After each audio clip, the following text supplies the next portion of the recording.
제 성경으로는 구약성경 771페이지입니다. 욥기 12장 1절에서 12절까지의 말씀 우리 한 목소리로 함께 봉독합니다. 욥이 대답하여 이르되 너희만 참으로 백성이로구나.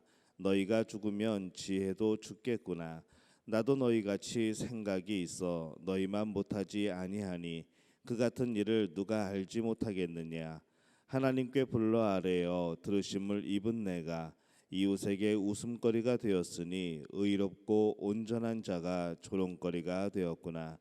평안한 자의 마음은 재앙을 멸시하나 재앙이 실족하는 자를 기다리는구나. 강도의 장막은 형통하고 하나님을 진노하게 하는 자는 평안하니 하나님이 그의 손에 후히 주심이라. 이제 모든 짐승에게 물어보라.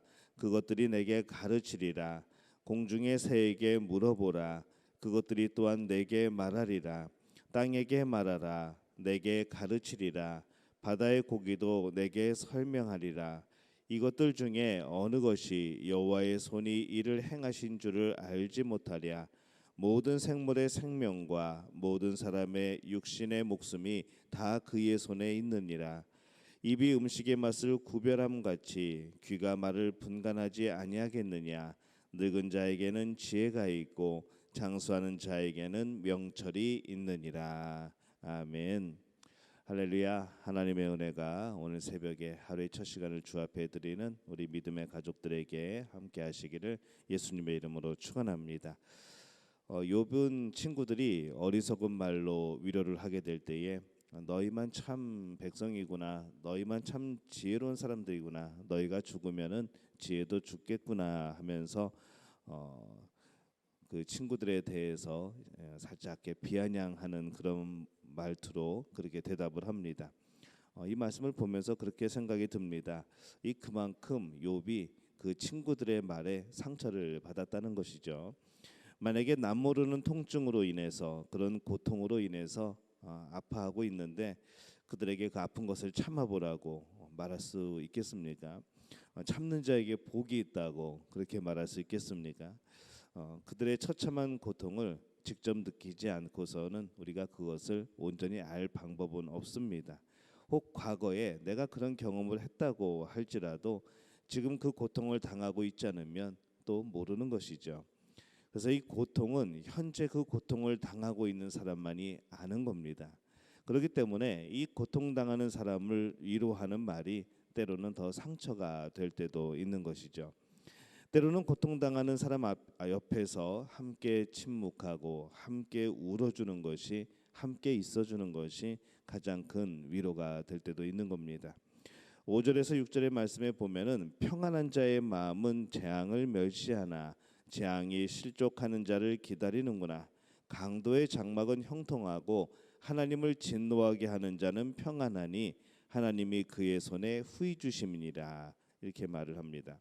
이 말을 볼 때에 욥이 좀 실수하는 것이 있긴 합니다.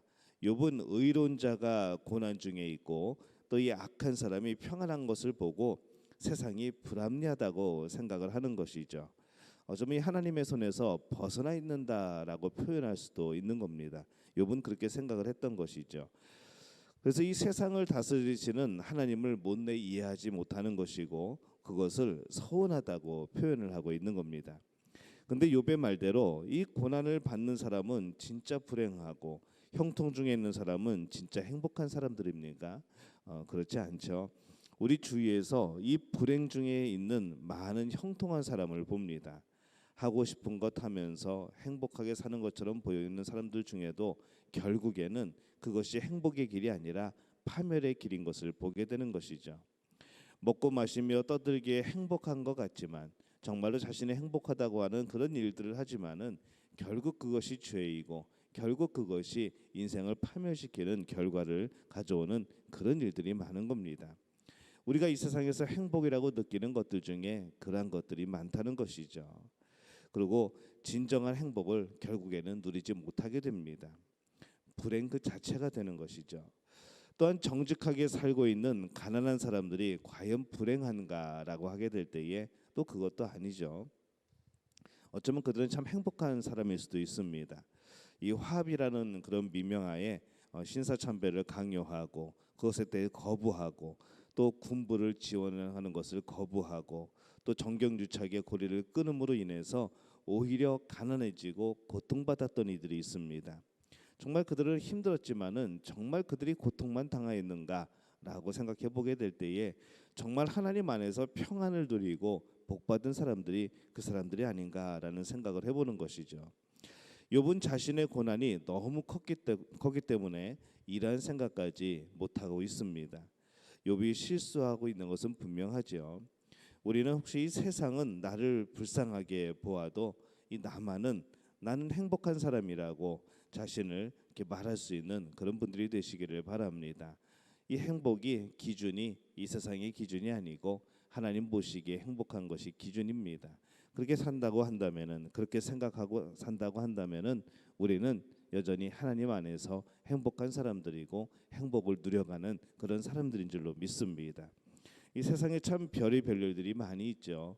불합리하게 보이는 것들 또 옳다고 생각되는 것들이 오히려 불이익을 당하고 그리고 분명히 이것은 잘못된 일인데 뭔가 잘 풀려나가고 있고 이 세상에는 참 균형이 깨져 있는 것들이 많이 있습니다. 세상 사람들이 어떤 나라들은 곡식이 식량이 남아서 버리는 나라도 있고 또 어떤 나라는 그 식량이 모질해서 굶어 죽는 이들도 있는 것이죠. 근데 이것은 이 구조적인 문제입니다. 어떤 뭐 나눠주고 이런 문제가 아니라 그 안에는 정치적인 문제도 있고 군사적인 문제도 있고 여러 가지 그런 문제가 있는 것이죠. 이 하나님은 이 세상을 창조하실 때에 우리 인류가 모든 것을 먹고도 남음이 있게 그렇게 만드셨습니다. 풍성하게 만들어 주셨죠. 그러면 왜 이런 일들이 일어나는가 하면은 결국에는 분배가 제대로 되지 않는 겁니다. 제대로 나눠지지 않고 있는 것이죠. 가진 사람은 더 가지고 있고 없는 사람은 더 없어지게 됨으로 인하여서 결국에는 그 분배의 문제로 인하여서 불공평해지고 또 죽는 자들이 생겨나고 이렇게 되는 것이죠. 이런 모든 것들이 왜 일어나고 있는가 더 깊이 들어가 보면은 결국에는 인간의 죄가 그것을 만들어냈다. 우리는 그렇게 말할 수 있습니다. 하나님은 선하신 분입니다. 하나님은 좋으신 분입니다. 근데 왜 이렇게 어울리지 않는 일이 일어나는가? 그것은 인간의 죄 때문인 것이죠. 여러분 이 세상은 천국이 아닙니다. 이 세상은 에덴 동산이 아닙니다. 이 땅은 사람이 하나님께 거역하고 자기 마음대로 살려다가 쫓겨나온 곳이라는 것이죠. 이 세상은 여전히 하나님이 통치하시지만은 이 세상은 이미 죄로 물든 곳입니다. 그렇다면 우리가 한번 생각해 볼 필요가 있는 것이죠. 여전히 지옥도 그렇다면은 하나님의 통치가 있는 곳입니다. 그렇다면 지옥이 왜 그리 괴로운가 이에 대해서도 우리가 항의할 수 있겠죠. 하나님의 통치가 있다면은 그것은 그래도 그나마 좀 평안해야 되는 곳이 아닌가. 근데 하나님은 그곳에 맞게 통치를 하시는 겁니다. 하나님은 그곳에 가지 않도록 그곳에 빠지지 않도록 그렇게 이미 많은 것을 베푸셨고 많은 그런 우리가 살아나갈 길을 열어주셨던 것이죠. 그것을 거역한 것은 바로 인간들입니다. 이렇게 세상이 이렇게 된 이유는 결국에는 인간의 죄 때문이죠. 아담과 하와 이후에 계속된 인간들의 죄입니다. 그런데 이 자신들이 죄는 저지르고 그 원인을 하나님께 돌리는 것이 바로 우리의 모습이라는 것이죠. 참 이것이 어리석은 모습입니다. 죄는 우리가 졌는데 하나님이 왜 이렇게 세상을 불공평하게 하냐고 우리가 원망하고 있는 겁니다. 이 세상이 죄 때문에 이렇다면은 이 세상은 과연 그러면 슬픔만 가득한 세상인가라고 생각할 때에 또 그것만은 아닙니다. 왜냐하면 이 땅에 하나님께서 예수 그리스도를 보내십니다. 우리를 위하여서 우리를 건지시기 위하여서 우리 죄를 사해 주시기 위하여서 우리를 멸망해서 생명으로 옮기시기 위하여서 예수 그리스도를 보내주신 것이 또한 이 땅이라는 것이죠. 이 참 좋으신 하나님은 이 세상을 포기하지 않습니다. 이 세상이 죄로 물들어서 고통을 받고 있지만은 그 구석구석에는 그 속에서 우리를 구원하시고자 하는 우리 가운데 역사하시는 하나님의 손길이 여전히 통치하고 계시는 것이죠. 그래서 13절에 보면은 지혜와 권능이 하나님께 있고 모략과 명철도 그에게 속하였다 이렇게 말씀을 합니다. 이 하나님은 이 세상을 지혜와 권능으로 다스리고 계십니다. 욥도 그렇게 고백을 하는 것이죠. 지혜가 있으면 어떻습니까? 잘 하게 됩니다. 힘든 어려움도 잘 해결하고 모든 것을 잘 인도하는 것이죠. 하나님이 지혜가 있으시기 때문에 그 무한하고 풍성한 지혜로 우리를 인도해 주시는 겁니다. 하나님은 이 세상을 다스릴 수 있는 힘이 있습니다. 하나님은 선한 일을 위해서는 무엇이든지 할 수 있는 힘이 있으신 것이죠. 이 하나님은 이 세상을 다스리시고 또 선한 뜻을 가지고 이 세상을 통치하고 계십니다. 계획 없이 무턱대고 그때그때 일어나는 일을 처리하시는 분이 아니라 깊은 뜻을 가지고 이 세상 속에서 우리에게 역사하고 계신다는 겁니다. 작품을 만들어가고 계시는 것이죠. 그래서 우리는 죄로 물든 정말 우리가 이해 안 되는 그런 세상 속에서 살고 있지만은 그곳에서 살아가는 것이 때로는 아프고 괴롭고 또 여러 가지 슬픈 일들이 있지만은 그래서 정말 이 세상에서는 때로는 살고 싶지 않을 때도 있지만은 그러나 하나님의 사람은 그 속에서 하나님의 지혜를 보는 것이고 하나님은 우리는 이 세상 속에서 하나님의 그 권능을 그 힘을 우리는 보는 겁니다. 또 그것을 경험하는 것이죠. 그것이 죄 때문에 가려져서 안 보이는 것 같지만은 우리의 보는 그 눈 이면에는 바로 하나님의 힘이 여전히 하나님의 지혜가 이 세상을 통치하고 계십니다. 그래서 여전히 풍성한 곳, 여전히 하나님의 사랑이 느껴지는 곳이 또 이곳이라는 겁니다. 그 속에 가려져 있는 하나님의 손길을 그래서 찾아야 될 필요가 있는 것이죠. 늘 벌어지는 일만 바라보는 것이 아니라 그 벌어지는 일 뒤에 숨어 있는 하나님의 손길, 그것을 발견하는 것이 신앙생활의 그런 유익입니다. 여러분들은 어떤 것을 보고 계십니까?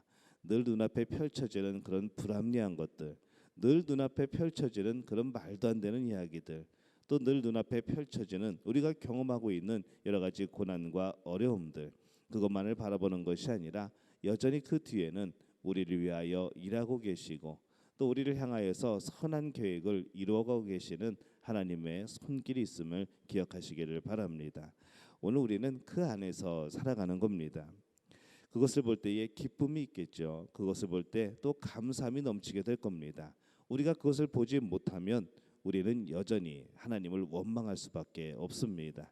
오늘 우리의 삶은 어떻습니까? 오늘 하루를 어떻게 시작하셨습니까? 바라기는 하나님의 역사의 손길을 바라보시기 바랍니다. 오늘 하루를 통하여서도 우리의 삶의 매 순간마다 일하시는 하나님을 발견하시기를 바랍니다. 오늘 우리가 그 은혜를 누리고 또 그 손길을 발견하고 감사하고 기뻐하고 또 평안한 그런 하루가 되시기를 예수님의 이름으로 축원합니다. 기도하겠습니다. 하나님, 은혜와 사랑에 감사합니다. 오늘도 일하심을 믿습니다. 오늘도 우리를 향하여서 이 땅을 향하여서 우리의 영혼들을 향하여서 그 선한 손을 펼치고 계심을 믿습니다. 오늘 하나님의 그 손길에 응답하는 저희들 되게 도와주옵소서. 오늘 하나님의 다스리심에 순종하는 저들 되게 도와주옵소서. 오늘 하루를 살아가게 될 때에 매 순간마다 하나님의 일하심을 발견하는 우리 믿음의 가족들 되게 도와주옵소서. 그래서 안심하게 도와주옵소서. 그래서 기뻐하게 도와주옵소서. 그래서 감사하게 도와주옵소서. 우리 삶 속에서 하나님께 영광 돌리는 일들이 넘쳐나게 도와주시옵소서. 예수님의 이름으로 간절히 축복하며 기도하옵나이다. 아멘.